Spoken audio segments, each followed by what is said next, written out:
evening, I'm Kasey Wilkins with your local 10 News update. A truck driver has been charged after a cyclist was critically injured in a crash near the border on Wednesday. Emergency services were called to Thyra Road in Moama following reports of a 79-year-old man who had been hit by a Volvo truck. He remains in hospital in a critical condition. The driver of the truck was taken to the Deniliquin Hospital for mandatory testing and will face court in February. Meanwhile, Wodonga police are appealing for public information after the attempted abduction of a 13-year-old girl yesterday. Around midday, she was on Sangsters Road when a man attempted to drag her into a small white vehicle. She ran to the nearby Caltex service station and called police.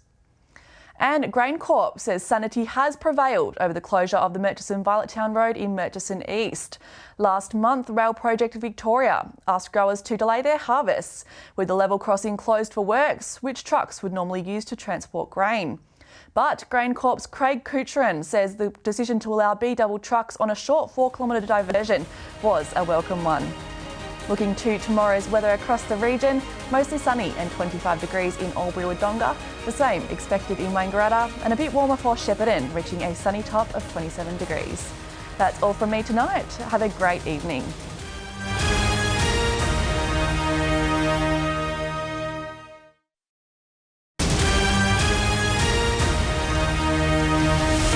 Good evening, I'm Kasey Wilkins with your local 10 News update. The Latrobe City Council has halted plans to demolish the much-loved Latrobe Visitor Information Centre amid mass community opposition. Community consultation will now be conducted for the council to reassess their plans to destroy the city's oldest standing church. The member for Gippsland South is calling on the state government to reverse its mandate to remove state government banking from local communities. A new purchasing contract means all state-owned organisations must close their accounts with local banks and transfer their funds into one of the big three, Commonwealth, Westpac or NAB. Danny O'Brien says this would come at the expense of local banking, particularly Bendigo Community Bank branches, which provide vital project support.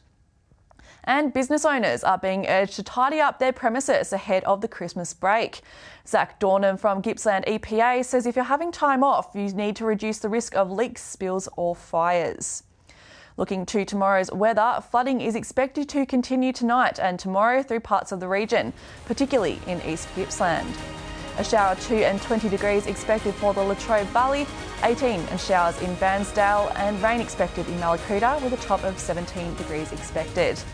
That's all the news for now. I'll see you soon and hope you have a fantastic weekend.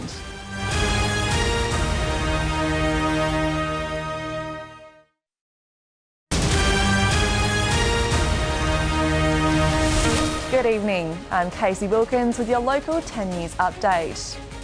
Greater Bendigo has recorded just 7 new COVID cases overnight. This brings the area's total active case numbers to 5. Additionally, Mount Alexander Shire recorded 3 new COVID infections, while Campaspe Shire recorded 2.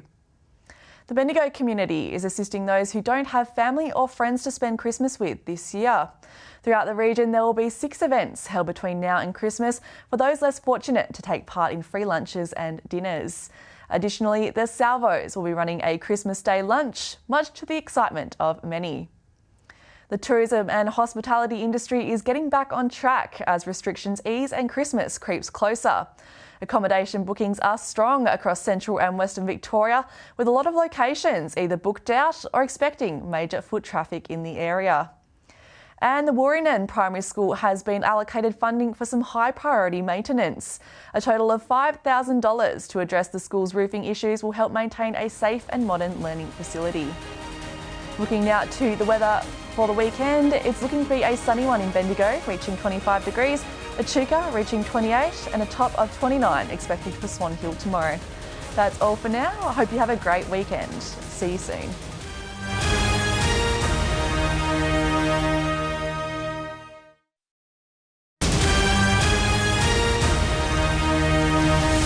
Good evening, I'm Kasey Wilkins with your local 10 News update.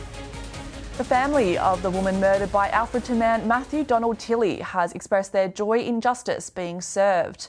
Outside the South Australian Supreme Court, Suzanne Poll's daughter says to those in a similar situation, there is always hope and answers are out there somewhere. It took the Adelaide jury just 4.5 hours to deliberate on Tilley's case, unanimously finding him guilty of the violent stabbing in 1993. Suzanne was working at a stationery store on the edge of the Parabanks shopping centre in Adelaide when Tilly stabbed her 18 times and she died of excessive blood loss. Tilly was arrested by police in 2019 thanks to advancements in DNA analysis, and he'll now spend the rest of his life behind bars. Meanwhile, a Warrnambool man has appeared in court today after allegedly holding a service station staff member up at knife point. Ararat Rural City has recorded 14 new COVID cases overnight, bringing the area's active total cases to 28. Ballarat recorded another 6 cases, with Moorabool Shire recording 3 and Hepburn Shire 2. Looking ahead now to tomorrow's weather across the region. Warrnambool partly cloudy and 20 degrees. Colac also cloudy and 21. Ballarat 19 and Horsham to be a sunny day at 28 degrees.